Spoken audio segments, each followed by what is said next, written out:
ಈಗ ತುಂಬ ಸಂತೋಷ ಆಯಿತು. ಆದರೆ ಇವತ್ತು ಪವನ್ ಕಲ್ಯಾಣ್ ಅವರು ಬರ್ತಾರೆ ಅನ್ನೋ ಮಾತು ಕೇಳಿ ತುಂಬ ಸಂತೋಷ ಆಗಿತ್ತು. ಯಾಕಂದರೆ ಅವನು ಪ್ರಥಮವಾಗಿ ಭೇಟಿಯಾಗಬೇಕು, ಅವ್ರ ಹತ್ರ ಮಾತಾಡಬೇಕು ಅನ್ನೋ ಆಸೆ ಇತ್ತು. ಆದರೆ ಇನ್ನು ಮುಂದೆ ಅವರು ಬರ್ತಾರೆ ಖಾತ್ರಿಯಾಗಿ, ಇನ್ನೊಂದು ಕೆಲವು ದಿವಸದಲ್ಲಿ ಬರ್ತಾರೆ ಅನ್ನೋ ಮಾತನ್ನು ಕೇಳಿ ಇನ್ನೂ ಸಂತೋಷವಾಯಿತು. ಪವನ್ ಕಲ್ಯಾಣ್ರ ಬಗ್ಗೆ ಬಹಳ ಮಾತು ಕೇಳಿದ್ದೇನೆ ನಾನು.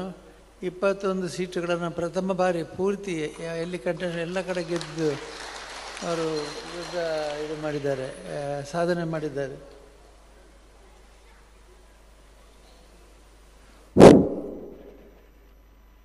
ಸನ್ಮಾನ್ಯ ಪವನ್ ಕಲ್ಯಾಣ್ ಅವರು ತಮ್ಮನ್ನು ಭೇಟಿಯಾಗಲಿಕ್ಕೆ ಮತ್ತು ಧರ್ಮಸ್ಥಳಕ್ಕೆ ಬರಲೇಬೇಕು ಅಂತಕ್ಕಂಥ ಗಟ್ಟಿ ನಿಶ್ಚಯ ಮಾಡಿದ್ದಾರೆ. ನಾನು ವಾರಗಳೇ ಹೇಳೋದಿಲ್ಲ, ದಿನಗಳಲ್ಲಿ ತಮ್ಮನ್ನು ಭೇಟಿಯಾಗಿ ಮಂಜುನಾಥನ ದರ್ಶನ ಪಡೀತಾರೆ ಅಂತ ಹೇಳಲಿಕ್ಕೆ ಇಷ್ಟಪಡ್ತೀನಿ. ಈಗ ಪವನ್ ಕಲ್ಯಾಣ ಬಗ್ಗೆ ತುಂಬ ಕೇಳಿದ್ದೇನೆ ನಾನು. ಅವರು ವೈಯಕ್ತಿಕವಾಗಿ ಸಿನಿಮಾ ನಟರಾದರೂ ಕೂಡ ದೇಶಭಕ್ತಿ ಮತ್ತು ದೇಶ ಪ್ರೇಮದ ಬಗ್ಗೆ ಭಾಳ ಹೆಸರುವಾಸಿ ಆದಂಥವರು. ಅವರು ಸನಾತನ ಧರ್ಮ ರಕ್ಷಣೆಗಾಗಿ ಸದಾ ದುಡಿತಾ ಇರ್ತಕ್ಕಂಥವ್ರವರು. ಮತ್ತು ಯಾವತ್ತೂ ಕೂಡ ಅನೇಕ ಕಲೆಗಳಲ್ಲಿ, ಈ ಕರಾಟೆಗಳಲ್ಲಿ ಕೂಡ ಅವರು ಭಾಳ ಎಕ್ಸ್ಪರ್ಟ್ ಆಗಿದ್ದಾರೆ ಕರಾಟೆಯಲ್ಲಿ. ಅದೇ ರೀತಿಯಲ್ಲಿ ಅನೇಕ ವಿಷಯಗಳನ್ನು ಅವರು ತಿಳ್ಕೊಂಡಿದ್ದಾರೆ ಮತ್ತು ಸಾಧನೆ ಮಾಡಿದ್ದಾರೆ. ಉಪಮುಖ್ಯಮಂತ್ರಿ ಆಗಬೇಕಾದ್ರೆ ಸಾಮಾನ್ಯ ಮೊದಲನೇ ಎಲೆಕ್ಷನ್ನಲ್ಲಿ ಗೆದ್ದು ಉಪಮುಖ್ಯಮಂತ್ರಿ ಆಗಬೇಕು, ಆಂಧ್ರ ಪ್ರದೇಶದಂಥ ದೊಡ್ಡ ರಾಜ್ಯದಲ್ಲಿ ಅವರು ಉಪಮುಖ್ಯಮಂತ್ರಿ ಆಗಬೇಕಾಗಿದ್ದರೆ ಭಾಳ ದೊಡ್ಡ ಸಾಧನೆ ಮಾಡಿದ್ದಾರೆ ಅಂತ ಅವರು ನೋಡಬೇಕು ಅನ್ನೋ ಆಸೆ ಸಹಜವಾಗಿ ನನಗೂ ಇತ್ತು.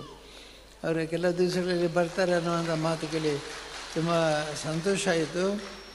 ಮತ್ತು ಈಗಾಗಲೇ ಈಗ ಮಹೇಶ್ ಅವರು ಹೇಳಿದ ಹಾಗೆ ಇಲ್ಲಿಗೆ ಅವರು ಬರುವಾಗ ನಾವೆಲ್ಲ ಸಿದ್ಧತೆಯನ್ನು ಮಾಡಿಕೊಂಡಿದ್ದೇವೆ.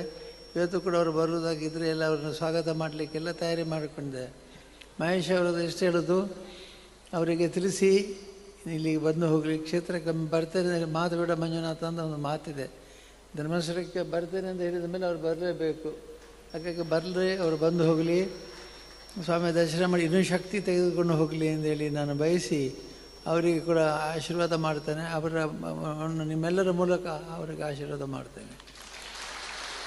ಅವರು ಸಾಮಾನ್ಯ ಮನುಷ್ಯರಲ್ಲ, ಭಾಳ ಕಾಲಪುರುಷರು ಅಂತಂದರೆ ಒಬ್ಬ ಮನುಷ್ಯ ತನ್ನ ಜೀವನದಲ್ಲಿ ಹೇಗೆ ಬದಲಾವಣೆಯನ್ನು ತೆರೆದುಕೊಳ್ತಾನೆ ಅಂತ ಅನ್ನೋದು ಬಹಳ ಮುಖ್ಯ.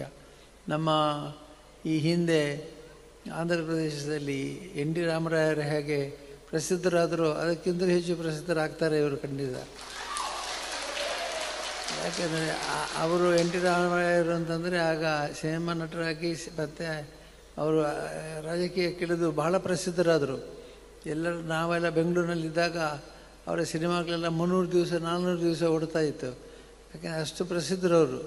ಹಾಗಾಗಿ ಅಂತಹ ಶಕ್ತಿ, ಅಂತಹ ಭಾಗ್ಯ ನಮ್ಮ ಪವನ್ ಕಲ್ಯಾಣರು ಕೂಡ ದೊರಕಲಿ ಎಂದು ನಾನು ಆಶಿಸಿ, ನೀವೆಲ್ಲ ಇಷ್ಟು ದೊಡ್ಡ ಸಂಖ್ಯೆಯಲ್ಲಿ ಬಂದು ಈ ಬಹಳ ವ್ಯವಸ್ಥಿತವಾದ ಕಾರ್ಯಕ್ರಮವನ್ನು ಮಾಡಿ ದೀಪ ಹಚ್ಚುವ ಕಾರ್ಯಕ್ರಮವನ್ನು ಮಾಡಿದ್ವಿ. ದೀಪ ಹಚ್ಚೋದ್ರಿಂದ ಕತ್ತಲೆಯನ್ನು ಹೋಗಲಾಡಿಸೋದ್ರಿಂದ, ಕತ್ತಲೆಯನ್ನು ಹೋಗಲಾಡಿಸಿದ್ರೆ ಬೆಳಕು ತನ್ನಷ್ಟಕ್ಕೆ ಬರುತ್ತೆ. ಮುಂಜಾನೆ ಸೂರ್ಯ ಉದಯ ಆದ ಕೂಡಲೇ ಬೆಳಕು ಬರುತ್ತೆ. ಯಾಕೆಂದರೆ ರಾತ್ರಿ ಕತ್ತಲೆ ಇರ್ತದೆ. ಸೂರ್ಯ ಉದಯ ಆದ ತಕ್ಷಣ ಕತ್ತಲೆಗಳೆಲ್ಲ ಓಡಿ ಹೋಗ್ತವೆ. ಹಾಗೆ ನಮ್ಮ ಮೇಲಿರೋಂಥ ಅಪವಾದಗಳೆಲ್ಲ ಓಡಿ ಹೋಗ್ತವೆ. ನಿಮ್ಮೆಲ್ಲರ ಪ್ರಾರ್ಥನೆಯಿಂದಾಗಿ ಈ ಕ್ಷೇತ್ರ ರಕ್ಷಣೆ ಆಗ್ತದೆ. ಕ್ಷೇತ್ರಕ್ಕೆ ಯಾವುದೇ ಅಪಾಯ ಆಗೋದಿಲ್ಲ. ಮತ್ತು ಮಂಜುನಾಥ ಸ್ವಾಮಿ ಮತ್ತು ಅಣ್ಣಪ್ಪ ಸ್ವಾಮಿ ಅನುಗ್ರಹದಿಂದ ಈ ಕ್ಷೇತ್ರಕ್ಕೆಲ್ಲರಿಗೂ ರಕ್ಷಣೆ ಬರ್ತದೆ ಅಂತ ಹೇಳ್ತಾ ನಾನು ಹೆಚ್ಚು